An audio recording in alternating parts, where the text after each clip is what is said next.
शहीद हुए जवानों के शत विशत अधजले शरीर के टुकड़े, रेत के टीलों से ऊपर जाती लाशों के ढेर और कश्मीर की खून से सनी लाल रंग की सड़कों के दृश्य सामने आते हैं।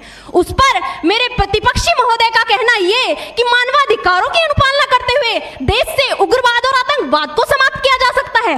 महोदय, अब तो हमारा तिरंगा झंडा भी हमसे ये पूछने लगा है कि क्या बात है भारत, आजकल फहराने से ज्यादा मैं कफन में दफनाने के क्यों काम आ रहा हूं। महोदय, हृदय तो उस दिन फट गया जब बूढ़ी मां अपने बेटे के चिथड़ों को देखकर बोली कि साहब, आप तो भर्ती में 1 इंच भी कम नहीं लेते, मैं आधा शरीर कैसे ले लूं।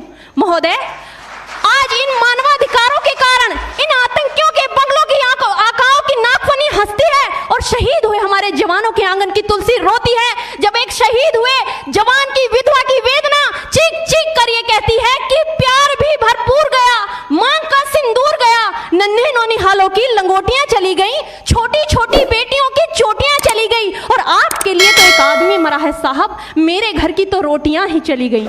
महोदय, किसी भी युद्ध को जीतने के लिए पहल करना सबसे ज्यादा आवश्यक है, क्योंकि इतिहास गवाह है कि पहल करके बड़े बड़े युद्धों के परिणाम बदल दिए गए हैं। परंतु आज मानवाधिकारों के कारण हमारे देश के जवान इस कदर बंधे हुए हैं कि अपनी ड्यूटी पर खड़े होकर भी वो आज पहल करने से डरते हैं, क्योंकि महोदय भविष्य में उन्हें कटघरे में खड़े होने का डर सता रहा होता है।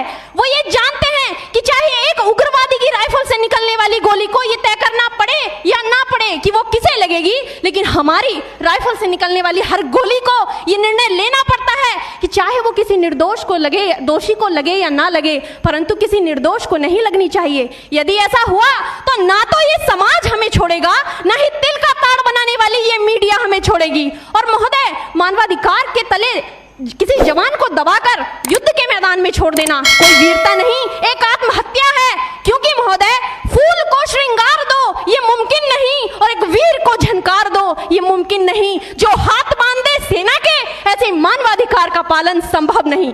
महोदय, आज सत्यनिष्ठा के मार्ग पर चलते हुए भी हमारे देश का जवान इन आतंकवादियों, इन पत्थरबाजों से डरता है, क्योंकि वो जानता है कि उसकी राइफल से निकलने वाली गोली अगर टारगेट को हिट नहीं भी करेगी तो भी 400 मीटर तक जाएगी, और यदि इस बीच वो किसी निर्दोष को लग गई तो महोदय हमें अपनी नौकरी से हाथ तक धोना पड़ सकता है। और महोदय, अपनी नौकरी को बचाने की खातिर एक जवान आज ये सोचता है कि चाहे सांप मरे या ना मरे, परंतु लाठी नहीं टूटनी चाहिए, क्योंकि आज हमारे देश के हालात कुछ ऐसे हो गए हैं कि चिरागों को हवाओं में उछाला जा रहा है, हवाओं पर भी रोब डाला जा रहा है। अरे हम ही तो बुनियाद है आंतरिक सुरक्षा की, और आज हमें ही नौकरी से निकाला जा रहा है।